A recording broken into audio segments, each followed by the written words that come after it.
Mindscreed. We're here.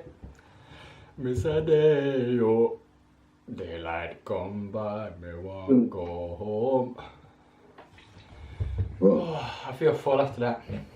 Welcome back again, guys. Much love and peace. Hope you're all having a nice day on this fine Saturday. Friday. It's Friday, man. Alright. No, come back. Can you just hear me okay? Yeah, can hear. Yeah, I can hear you. Yeah. That's fine. Alright,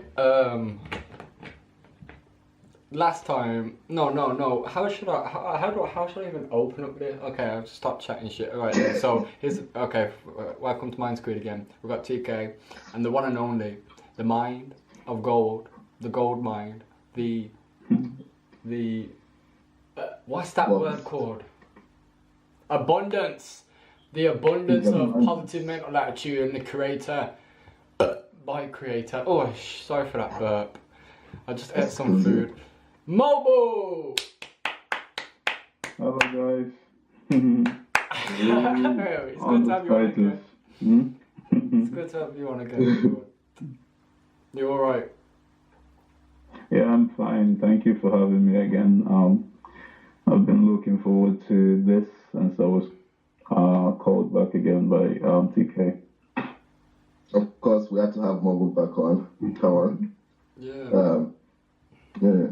Last time we had you on, we were talking about the book that you wrote. Yeah. African Future Leaders. Yeah. And you know, we can see from your Instagram that you're working on another one. Yep. Yeah, I'm working on one called The Life of a Youth. But The Life of a Youth is a journey I began at the age of 13. I found out that the topics I thought were just going to be like a couple of pages, ending up to be lots and lots of pages. So what I decided to do is I just broke it down. So I'm writing them in series. So the first series is going to be called Why Are We Here? It's going to be out. Actually, I haven't made that announcement officially yet, so let me just reserve it. Yeah, but it will be out sometime soon. Coming soon. Yeah. We was about to get some Why we are here. Why are we here? Why are we here? Yeah. Why are we here? I remember asking myself that question. Why? Why are we here? Why does anything exist? Yeah. Yeah. Why? Why do we need a why? Because the thing is this: if we look all around us, everything created, everything made, everything that is alive has a reason. Nature does not waste resources. If you look at a chair, for example, a chair was if you build a chair or a car and never drive it, and never use them, they end up malfunctioning and all sorts of issues. No matter how pristine you keep them without using them, they don't really stay that way. So everything that you leave stagnant deteriorates. So, but everything you put in use according to the purpose of that particular thing ends up, it works. It fulfills. It feels alive. It ends up lasting longer. It's one of the things I found through research is that most people, when they retire, if they have nothing that they can put their minds on, death comes very quickly. But people that know their purpose and live with this higher calling in mind actually live longer and actually live a more fulfilled life. Long life is not the measurement of success, but a more living full, like maximizing your potential. Dying empty is something that everybody should aspire to. So that's what this book is really about. Going inside yourself and finding out who you are, and what you have to give, and actually giving that to the world. That's what this new book is really gonna talk about. Sounds good. Yeah, it sounds interesting. I can't wait. I want to read it. Yeah. I feel like I feel like that's an important question to ask. Yeah. Why we are here. Yeah. So it sounds like it's more of a person-centered book, like why. So I'm figuring out why you are here. Yeah. If you remember, my purpose is providing independence to people's barriers by impacting knowledge in the areas of leadership, purpose, and business. So true, obviously, writing and all the things that I do, but it's all people-centric. Everything is human-centric. It's like things have to, if you remember, I said protect, preserve, and advance human life, advance life. You know? Yeah, you said that was a quality of a leader. Yeah. That's the quality of vision. Anything you're doing must preserve, protect, and advance human life, because that follows the law of nature. In the same way, your why is something that has to preserve, protect, and advance human life. So if someone says their why is to maybe murder people or kill, that's just nonsense, because it doesn't protect, preserve, and advance human life. So it's a very interesting book. I mean, it's something like at some point I would think I've finished, and just fresh ideas will pour in. And today, hopefully, I might actually finish it. But we'll see how it goes. Yeah. I really admire that sort of focus in any sort of being. To say I'm going to do something, and then just do it. That's what I really appreciate. Them sorts of people, and discipline, innit? Yeah, I prefer, to be honest, mainly being around them sort of types. Because to me, it just feels charismatic and like trustworthy, like, and it magnetizes abundance of other greater possibilities. Yeah. Sorry. Yeah, for sure. Man. Like, of course, if you wanna adopt the same mindsets that they have as well, it's definitely gonna help you if you surround yourself with people like that. Like, what's that saying? You're an average of 5 people you're closest to. Yeah, that one. Yeah. So it's the same thing like what we were talking about before we started recording. Like, you should be mindful of the type of information and also just the things that you surround yourself with. Yeah. Sometimes, to be quite honest, success is not necessarily about what you do. Sometimes it's all about who you surround yourself with. Because there's this saying, birds of the same feather flock together. There's a certain motivation if you're around people that are actually doing something with their life. But if you're also clustered around an environment whereby majority of people are not moving in any direction, you might find yourself wandering also. So it's definitely important to find the right people. And one of my, if you are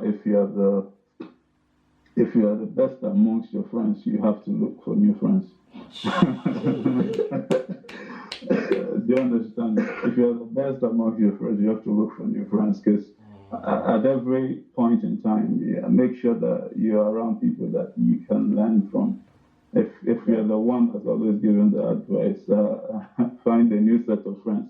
But a good mechanism, people say 70% of your friends should be higher, 10% should be at your level, and then 20% should be at your level, and 10% are people that you should be helping.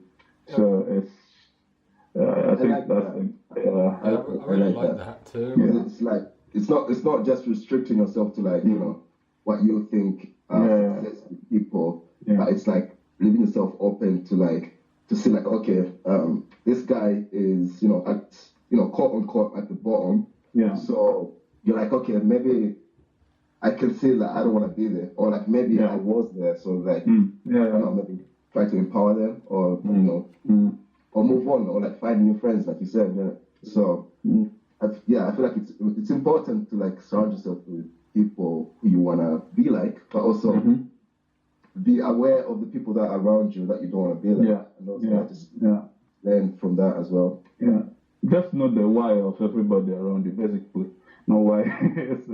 it's part of knowing your why. Actually helps you choose your friends. Also, it's one of the things I talk about in the book. It helps you choose people, your relationships. It helps you because when you know yourself, when you know yourself, you know who is for you and who is not against you, who is against you, basically. So it helps you know who are your cohorts and who are your adversaries. So it's one of the things that the new book would explore when it's out. Yeah. That's good. So the book can like help individuals tell a difference in a way from their friends and their frenemies. Yeah, if yeah, I like that term actually, because sometimes people that think that they are friends inversely not. Like some of the things, like, I think we mentioned this the last time I was here. The people that whenever they speak to you, or whenever they call you only when they're going out or when they're doing something that's not really gonna make good use of your time. Those are not necessarily the people you should be around. If you use the preserve, protect, and advance manner, if you judge your friends in that manner, it will help you. Will this person protect, preserve, and advance my vision? And also another thing it has to be a symbiosis rather than parasitic relationship. Symbiosis, mutually beneficial. So what can I also offer to this person? One of the good things about knowing who you are or knowing why you are is like what you can bring to the table. And every relationship is better when you know what you can present to the table. But if you don't know, you're seen as clingy and a liability rather than an asset. So, but I can't wait to talk about today's topic. It sounds quite interesting, I must say. Well, we're already talking about it. Yeah. But Mobu. Yeah. Going back to when you were saying about be careful who you're. No. If you're the smartest man in the room, find a different room. That sort of thing. Yeah. For the listeners, what would you recommend, or where do you think they could go to meet those sorts of individuals with more knowledge, you could say, than themselves? Where would you find them? One of the things, let me use my career for example. I'm a project manager and business analyst. One of the things I did when I was looking at reaching out or going to another level from where I used to be is LinkedIn. I went on social media, like not all social media is there. I went on LinkedIn and I looked at professionals in my field. I looked at the things they've done. I looked at the courses they did. I looked at the places they've worked, the sort of places they've worked in, all those sort of things. And I reached out to people and spoke to them. It's like there are so many, and also knowing who you are. There, the law of attraction. It sort of makes you aware of who is around you.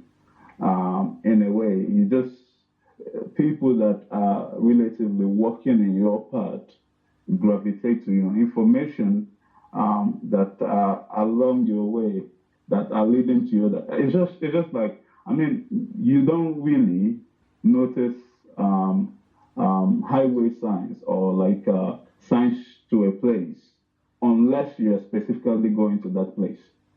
Yeah. How many times do you just go about on a walk and you're noticing all the signs on the road?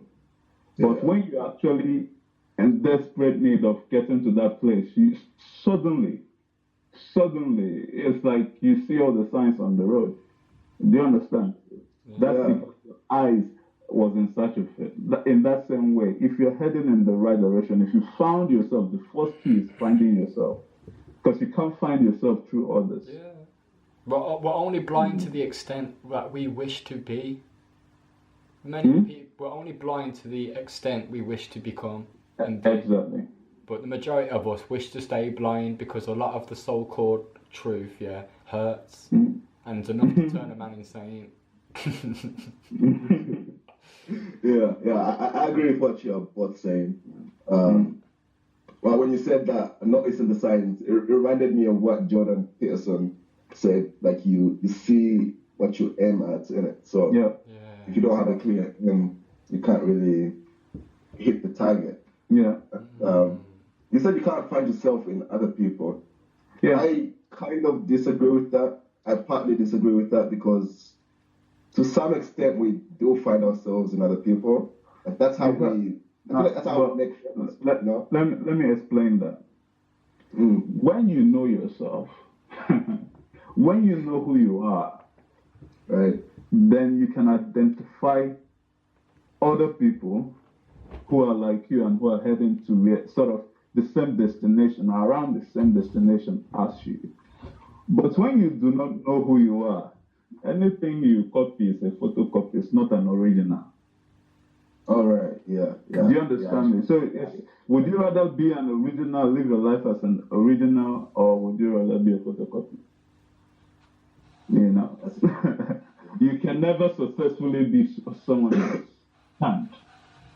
You know, so, but when you know who you are, when you see people, when you see mentors who have done it, when you see others who are heading in that same direction, or who have been in that same environment, you learn from them. Yeah. You learn from them. You see some parts of your vision fulfilled. Do you understand? You see some parts of your vision fulfilled in them, and it keeps you going. But if you don't know yourself, I don't know. If you don't know yourself, you can't see those things. To be honest, and even if you copy what you see in others, when you haven't found yourself yet, I must say you might be making a very serious mistake. I think at the beginning, we need to copy other individuals, say like our icons and stuff like that, because in a way it sort of forms us to the path of our own self-creation. But we keep talking about if you don't know yourself a lot. For any listeners or younger like audience members or people who just don't genuinely believe that they know themselves 100%, how would you go about doing that? What do you have to do to know yourself? To know yourself, there are some principles that I lay down in the new book while we're here. One of the things I pointed out is that if you are a dentist, what do you tend to see? You tend to see. So when you look at people, mostly you sort of look at their teeth.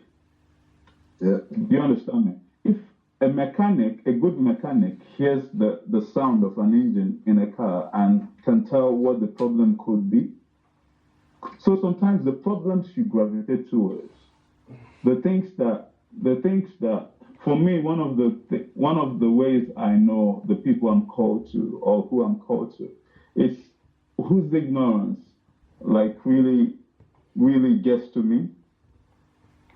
What do you mean by that? Whose ignorance really gets to me? Because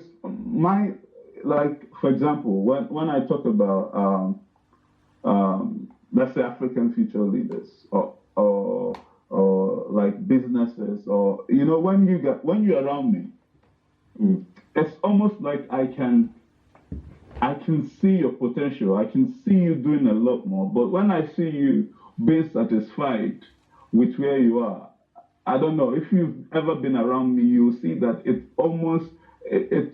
almost physically hurts me that you're not doing what you're supposed to be doing. And it's like every fiber in me is turned on to make sure that I inform you that like there is more to you, there is more to life, there is more you can do. Look, what if you approach things in a different way? I can help you here. You understand? So I'm gravitated to I'm gravitated to people that are ignorant in the things I'm called to help people with. Do you understand? And what do you think that Right. is? So you feel like you can provide. So like you see the potential in other people, Yeah. and you feel like you can provide. You can help them in a way to fulfill that potential. Yeah. Even though they don't know exactly how to fulfill that potential themselves.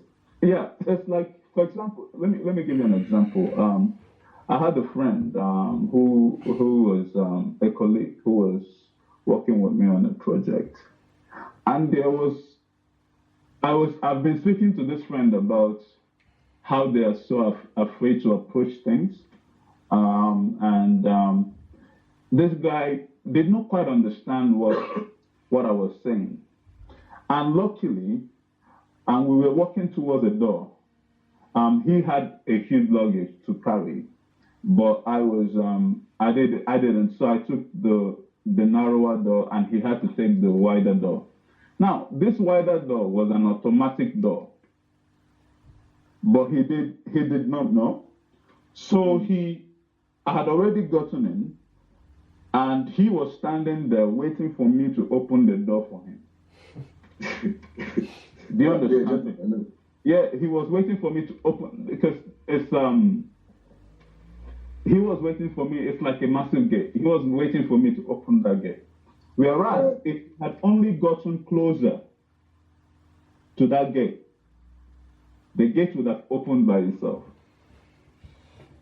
So sometimes it's like when people look at themselves or they're faced with issues and they see things as challenge or a barrier, you know,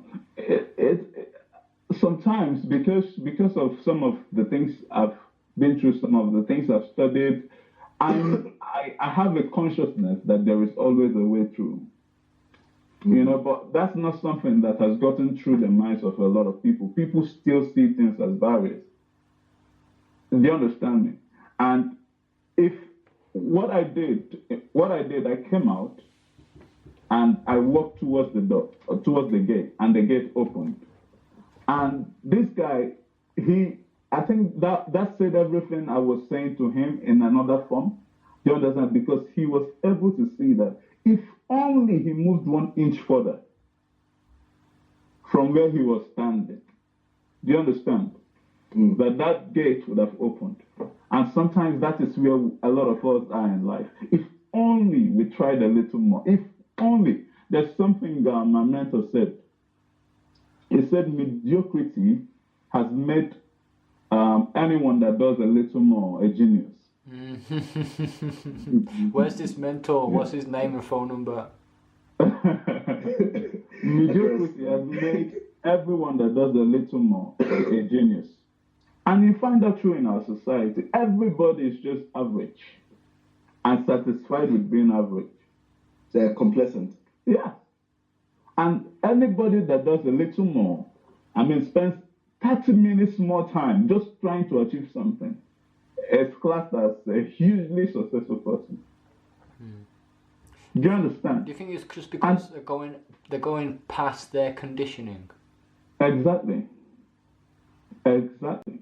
So do you think social conditioning or whatever conditioning you're talking about, do you think that's like a success barrier to most people? Yeah, of course. Definitely. It's not just social. I think it's more of a self thing. So it's like, but I guess, yeah, we pick it up as we become more logical. Like if you watch a baby wouldn't mind talking to anyone he sees, right? But Yeah, as so we you want to explore shit. yeah, as we grow and as we grow in life and stuff, it's like we become afraid to even talk to our neighbors. Yeah. You know, it's a guy has been looking for a massive. This is a story I had once. A guy was looking for a massive contract once, and he's been trying to get that contract for years. Um, when he got to the last time he tried, when he got to the office, he noticed that that the person who sort of the chief executive who needed to sign off on that decision has been his neighbor for the past 10 years. Has lived directly opposite him for the past 10 years. And that's just because of our mind conditioning. Like, if only he took the extra time, the extra initiative to get to know who is around him. Do you understand? A lot of us, we never speak to people on the train or the bus or whatever. We never feel like there's a need to speak to anyone or reach out. What do you We're think told the that's source not of normal, that is? isn't it? Like, Yeah, we should just be there minding our own business. exactly. But I mean, people like me, by the time I've met you, sometimes it's not immediately, but I found help from people just by talking to them. Maybe on the bus or on the train, and I found people that are really very useful. People that are really, they have some information that can help you solve something maybe you've been thinking about for a while that you haven't been able to solve. But it's removing that barrier of fear, and fear is false evidence appearing real. That false evidence is like you're thinking that when I talk to this person is not going to be, it's not going to be receptive to what I have to say to them, or it's going to just, ignore me. Whereas most times, if you've ever gotten past that fear and actually spoken to people, you see that people are a lot nicer than we think. Yeah. And they've all been waiting to speak to you. It's just that they were just waiting for who will break the ice. And sometimes you have to be the leader. You have to be the one that gets this conversation started. To create the dream. Yeah. To create. I like that fear definition you just gave. Like false evidence appearing real. So like the false evidence being like your perception of the situation or whatever's outside you, in it, and then your body reacts like it's real danger. Yeah. So like I like that, man. Like, embrace your curiosity about the world, and be curious about people. Like, find out, because everyone's a mystery to you. Yeah. Everyone's a mystery, just waiting to be solved. Yeah, I think that's Zig Ziglar. False evidence appearing real. Sorry? Zig Ziglar. Hello? The guy who's doesn't matter. I know him. Yeah, he's the guy who was like a con artist, isn't it? Was it? Was he? Was it him? No, I just know him for the book. I think. No, I haven't heard of that. He has a book. Think, As a Man Thinketh. I think he has a book called As a Man Thinketh. He's a writer and a motivational speaker. That's how much I know him. That's how I know him. I don't know him as a con artist, but I know him as a... No, I was talking about someone else. Oh. Zig Ziglar is not a con artist. I think he's a salesperson, isn't it? Yeah, he does some stuff. The law of attraction. Yeah. Lol. But yeah, another thing I wanted to talk to you guys about was like, to relate it to like, finding yourself, and if you don't know yourself, do you think for people who can't really find mentors in their lives, do you think there's value in like reading books about those mentors? So like, reading biographies on, all these great iconic people, Nelson Mandela, big people like Steve Jobs, all these people that have made a huge impact in the world. They don't have to be that. They don't have to be that big. No. Of course, they don't really have to be. Yeah. Like what I'm trying to say is, this is wisdom gained through experience. Yeah. You know what I mean? Yeah, I prefer wisdom gained through reading than wisdom gained through experience. It's like wisdom gained through experience is very expensive and costly. It's very expensive. Especially if it's costly. Exactly. So it's like you have to take risks, though. That's how you get that wisdom and knowledge, through the experience. That's breaking the fear. That's going out of the comfort zone. No, but when we talk about experience, like in terms of learning through experience, learning, it's almost like it's associated to sometimes something negative. It doesn't have to be, but sometimes negative experience, when we face them, it's like the cost of it versus the cost of a book. Do you understand me? Yeah. The cost. I understand that. I understand that in terms of like knowledge, for example. Innit? Yeah. The Like, cost of get knowledge. yeah. The cost of that versus the cost of the time you would lose in making that mistake, the resources, the money, whatever, the relationships, that you will lose by that experience occurring. I get where you're coming from, definitely, but I only feel like it's time lost if you haven't learned from the experience. And I feel like, I think Jimi Hendrix said, knowledge speaks and wisdom listens. We can either listen to the knowledge and wisdom of the source itself through experience, or we can listen to the branch of one of the sources through other books. It's all experience. Billy, it is useful. I would say, in an ideal situation, learn through reading, learn through books. But if unfortunately you experience something, make sure you learn from it. Yeah. Do you get me? If unfortunately because the thing is this: if we left what's the ultimate experience? The ultimate bad, worst experience that could happen to someone. It's like losing your life. I would say losing your life. And when I say losing your life, it's not about dying. Losing your life is dying before your time, dying without maximizing your potential, dying with a lot of potential, a lot of things that you could have done, a lot of resources, a lot of books, a lot of people you could have helped, a lot of ideas, a lot of maybe movies you could have shown, a lot of things. If you die, that's the ultimate experience. There's there's no way you can come back and remediate that. Tawonga, what would you say? What would you exactly, say? so like that's not really bad experience. of course, when you're dead, isn't it? Like exactly. So it's like you can't remediate that. So, and that's a bad experience. Whereas it's like there was a story I was reading in the Bible, Luke chapter 6. If you remember the rich man and Lazarus,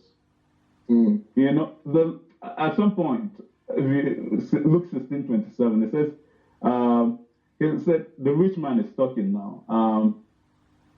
He answered, "I beg you, Father Lazarus, send Lazarus to my family, for I have 5 brothers. Let him warn them, so that they will not also come to this place of torment." And then Abraham replied and said, "They have Moses and the prophets. Let them listen to them." It says not Father Abraham, but if someone from the dead goes to them, they will repent. He said to him, if they do not listen to Moses and the prophets, they will not be convinced even if someone rises from the dead. And at the time when this was going on, it's like Moses and the prophets were long dead. But what did they leave behind? They left behind books. So he's saying, like, a lot of the things that we might be saying, like, I I wish I could have done this. I wish I could have. There are a lot of resources. There are a lot of books out there. There are books that the rich man could have read that would have taught him that he could have done things right. So sometimes learning through your mistakes, learning through experience is very, very, very expensive. Yeah, but Very, it's through, very it's through expensive. experience. Let's say you a man that learns not to cheat It's through experience. Then books were from made. divorce. You know, the wife divorces you because you cheated, Is my mic and not you working? learn not to cheat at that point. I mean, that can cost I suppose it. Sorry to cut you off. I suppose it depends on what type of knowledge and what type of experience.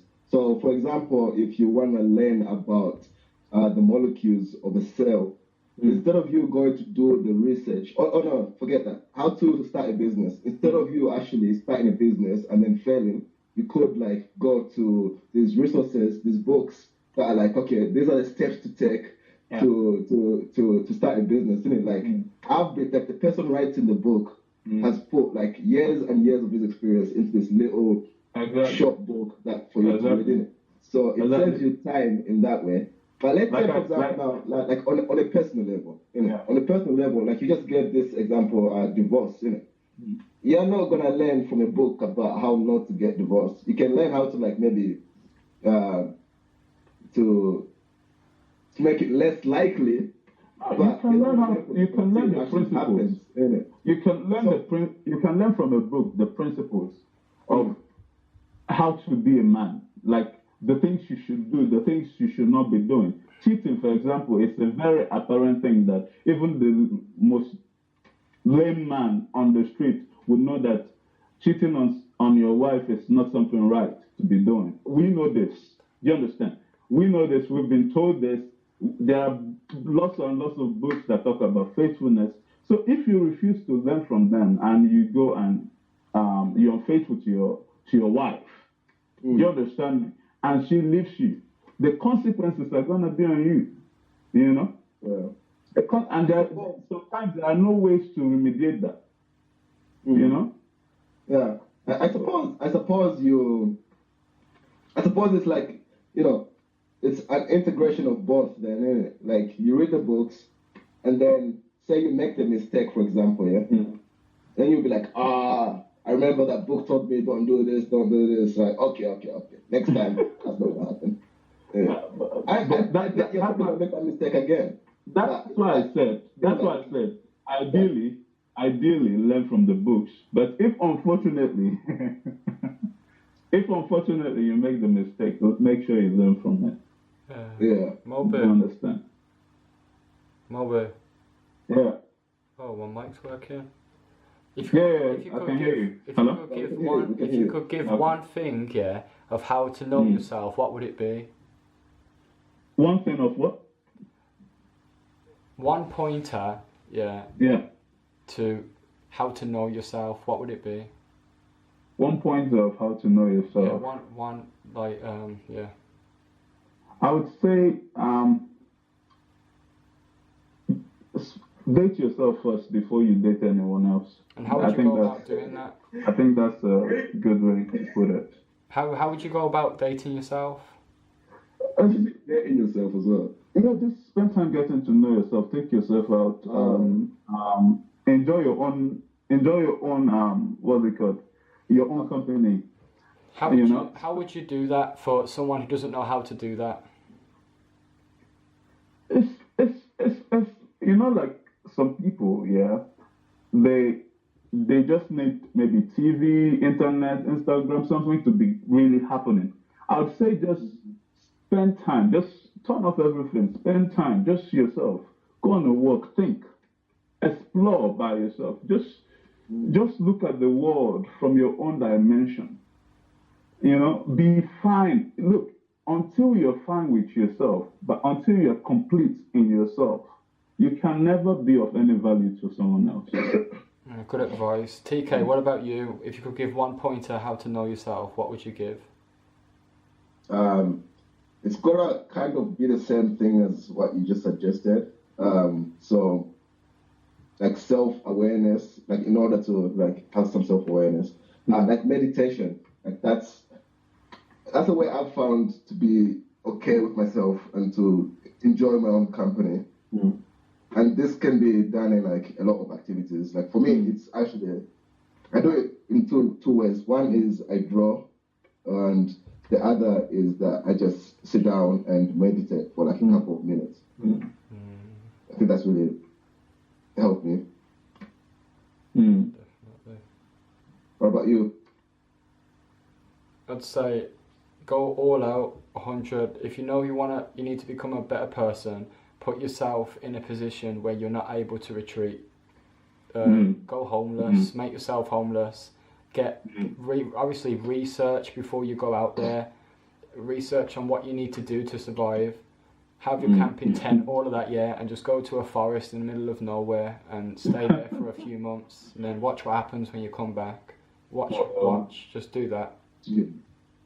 That's a bit extreme.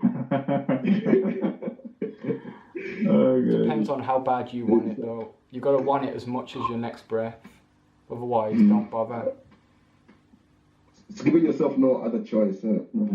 Yeah. Like what was it? Was it the? I think it was the.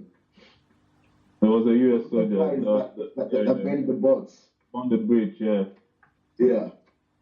Oh no, bend the boats. Like they would attack a city and then they'll bend the boats. Yeah. But it's either they succeed in attacking the city and taking over. Conquer, yeah.